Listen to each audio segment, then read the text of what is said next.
ისეთი გულაჩუყებული ვარ.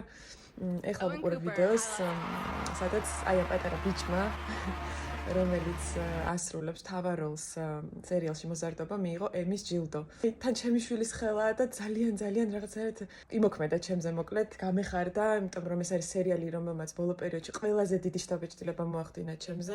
აი ისეთ ნიუანსებში ძვრებიან მოზარდების ტვინის, რომ თუ არ გინახავთ, შეიძლება გირჩევთ რომ ნახოთ და ვინც ნახეთ, დამეთანხმებით, რამდენ რამეზე დაგვაფიქრა ამ ფილმმა და იმდენი რამე თურმე ჩვენი გონების მიღმა მიდის შვილების ცხოვრებაში.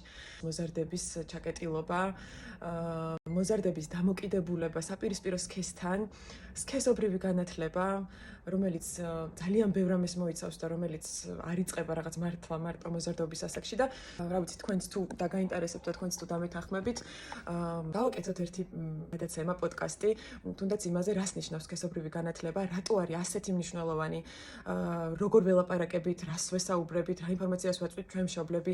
სულ მაინტერესებს ღმერთო ნეტა სკოლაში როგორ ხდება მიწოდება ამა თუ იმ საკითხების, იმიტომ რომ შეკითხვები ხო აქვთ, ალბათ ერთმანეთშიც ლაპარაკობენ, ხო?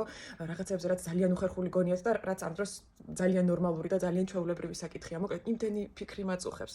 მოდი თქვენც მომწერეთ აბა თქვენი შეკითხვები, რა წინააღმდეგობებს აწყდებით, აი კონკრეტულად ამ საკითხთან მიმართებაში, რამდენად ღიად ესაუბრებით თქვენ შვილს, რამდენად გისვამთ კითხვებს, ან რა დაგაინტერესებდათ, თქვათ სპეციალისტისგან და ჩვენ შემდეგ შევეცდებით რომ ძალიან კარგი ესეთი საუბარი მოვაწყოთ ჩემს პოდკასტში და იმედი მაქვს რომ თქვენთვისაც ძალიან ინფორმატიული იქნება. მადლობა.